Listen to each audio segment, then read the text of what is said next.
Okay, so today we're going to dive into Open, the autobiography Yeah. from Andre Agassi. Yeah. And, we're going to talk about his life, His career, everything. really kind of explore what it was like for him to Yeah. basically grow up in the spotlight In the world of tennis. as a tennis prodigy. And, for him to kind of become this, tennis star. Right. Yeah, but it's interesting because, he reveals He does. in the book Mm-hmm. that he really hated tennis. Yeah. And so how much of that Yeah. was driven by His father, his Wow. relationship with his father, Emmanuel Agassi, Right, is yeah. really foundational for the whole book. right away you see that his relationship with tennis was not Yeah. something that he sought out. Right. It was something that was thrust upon him.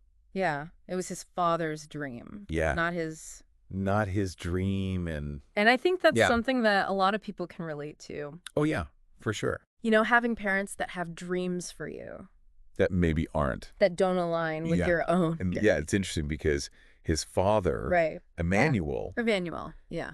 really thought that Andre was going to be this tennis Prodigy. champion, Yeah. and he had this whole regimen. Yeah.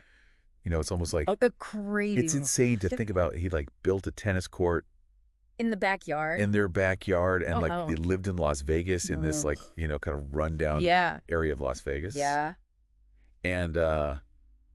And he had this contraption that would shoot tennis balls. Oh, yeah. The dragon? Yeah, the dragon Yeah. at Andre, constantly. Yeah.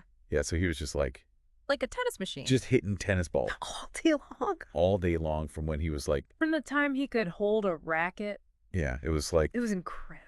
so intense. Yeah. But what's interesting too is that his father was not a tennis Right. player himself. He was like a boxer, Yeah, he was a boxer. and he wanted to be in the Olympics. I think he was an alternate Yeah. in the Olympics. Right? He was like an alternate or didn't make it or something like that. Right. Yeah. And so you see all of that kind of You do. projected on Andre. It's all being poured out onto Andre Yeah. as a kid. Yeah.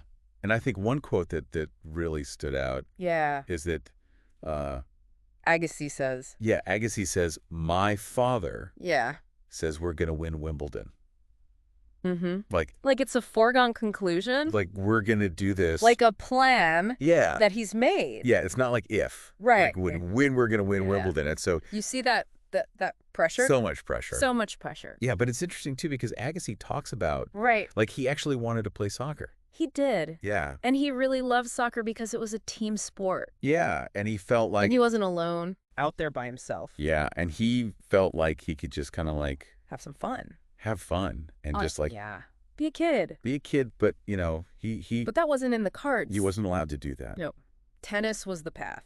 Yeah. And so he ends up Yeah. at this tennis academy. Right. The Nick Bollettieri Right, Nick Bollettieri Tennis Academy, Tennis Academy. which is infamous. Yeah, it's notorious Yeah. as being this pressure cooker of Yeah. tennis talent. You see all these Oh yeah. videos of these kids Super young. yeah. And they're all phenomenal tennis players. Yeah. And they're all Competing against each other. against each other. Yeah. So to be the best. to be the best. And so he ends up there Yeah. and He he hates it. hates it. Yeah. Yeah, he hates it. He tries to run away. He tries to run away. Yeah, he literally Packs his bag. packs his bags and Yeah. leaves. Yeah. Yeah. They brought him back. Yeah, Yeah. they found him, brought him back. Yeah. But and then he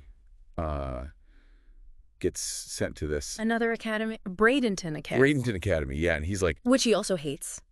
he hates school. Yeah. He's trying to keep up with all this schoolwork Yeah. and training at this Right. elite level. Elite level. So Oh, so you see this already. Yeah. This real tension so much tension. between who he is Yeah. and who everybody wants him to be. Yeah, who he's expected to be. Right. Yeah, and so It's fascinating. yeah, it is. He's just a teenager Right. at this point. Yeah. And 16, 17 years old. yeah, and he's already feeling all of this pressure. Yeah. And he turns pro.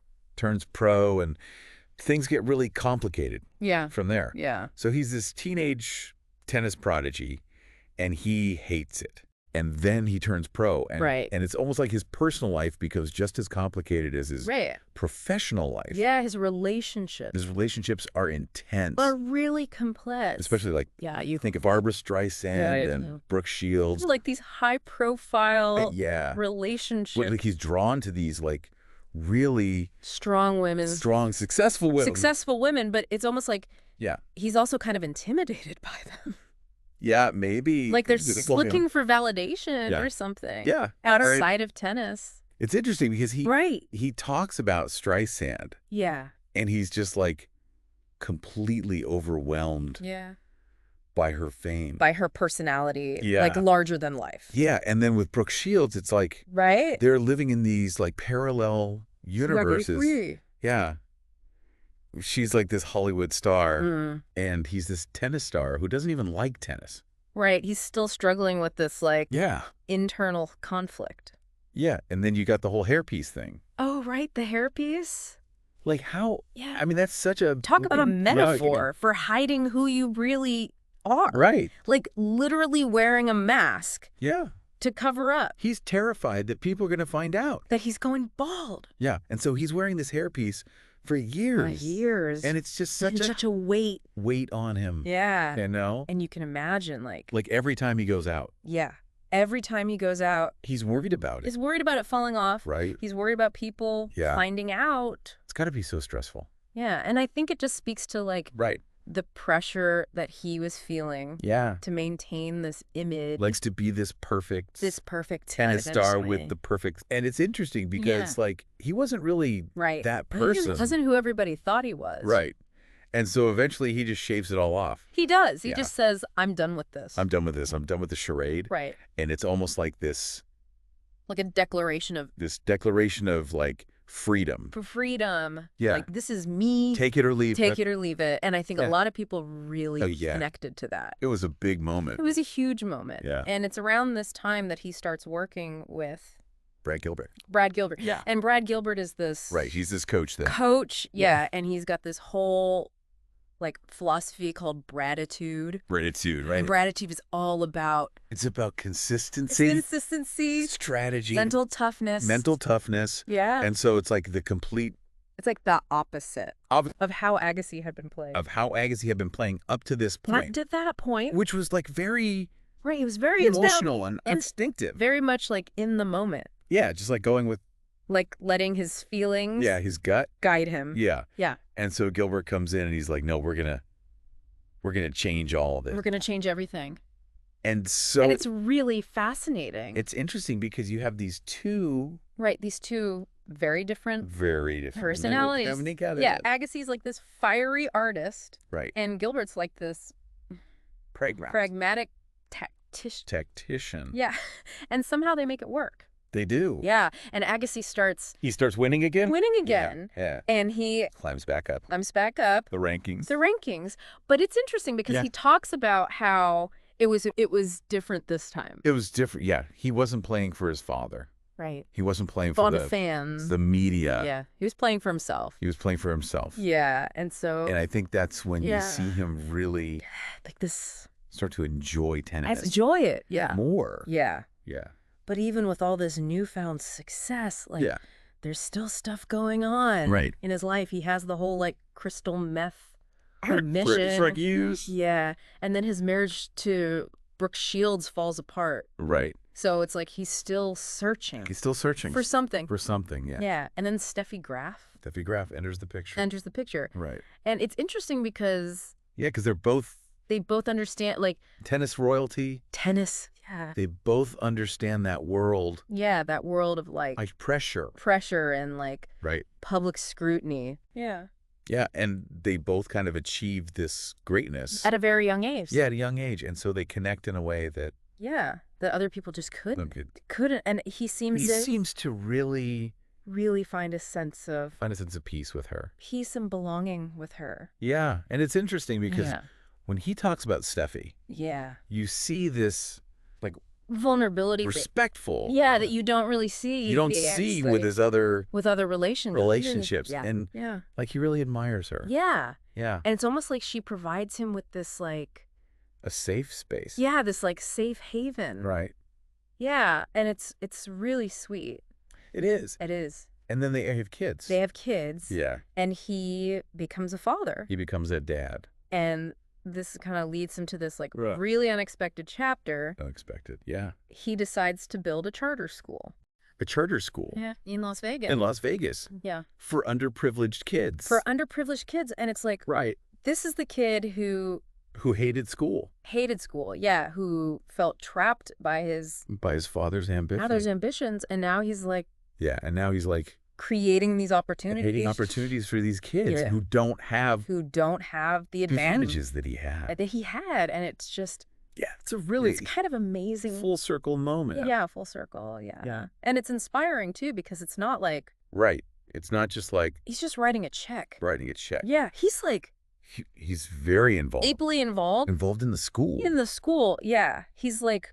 He's going to events. He's interacting with the students. Yeah, he's like. Really invested. Yeah. And so it's just like this really cool. Great example. To see. Yeah. Finding a passion. And pursuing it. Yeah. And really like making a difference. Making a difference in the world. Yeah. And it's interesting because like even with this, school and the kids and all this stuff, he doesn't give up on tennis completely. No, he doesn't. He actually has this like late career resurgence. Yeah. He wins even more championships. All right. And his rivalry with Sampras. Yeah, his rivalry with Sampras. It really heats up again. It becomes like this whole other thing. Right, because they're both kind of in this like later stage of their careers. Yeah, and it's interesting because Agassi talks about how like his motivation was totally different. Yeah. He wasn't this time around trying to prove anything. It wasn't about like proving anything to anybody. Not even to himself. It was more about like. It was about like pushing himself. To the limit. Yeah. To see what he could still do. Yeah. Yeah. And I think that's when. He finally kind of like. Yeah. Embraced the sport. Embraced it, yeah. For what it was. Yeah. Without all the baggage. Yeah. And you see that. Yeah. In his rivalry with Sampras, too. Oh, absolutely. It becomes this, like, really epic clash of styles. Yeah, you've got Sampras, who's like... Sampras is like the machine. Like, so calm and collected.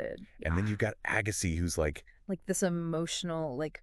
Yeah, like the artist. Yeah, the artist. Right. Right. And their matches were always... Or electric. Yeah. Like you could just feel... Like the tension. The history. Yeah. Between them. Right. The contrast. And they really brought out the best in each other. Yeah, and it all kind of culminates in this final match. Their final match. At the U.S. Open. At the 2002 U.S. Open. 2002. And it's like... It's a classic.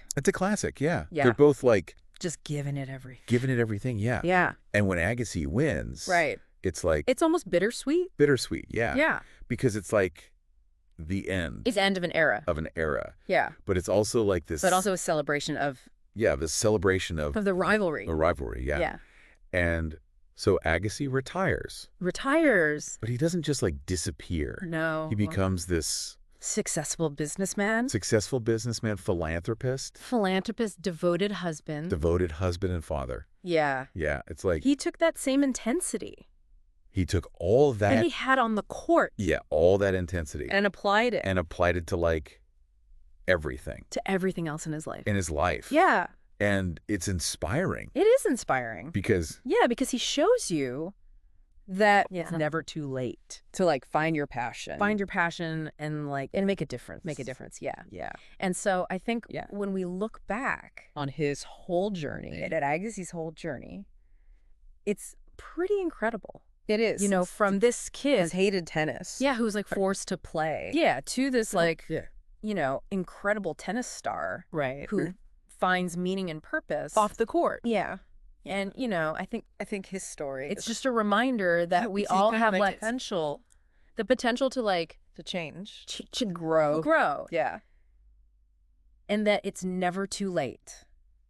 Never too late. To, like... Find your purpose. And to, like... Make a difference. In the world. So... Yeah. That's Andre Agassi. That's Andre Agassi. That's open.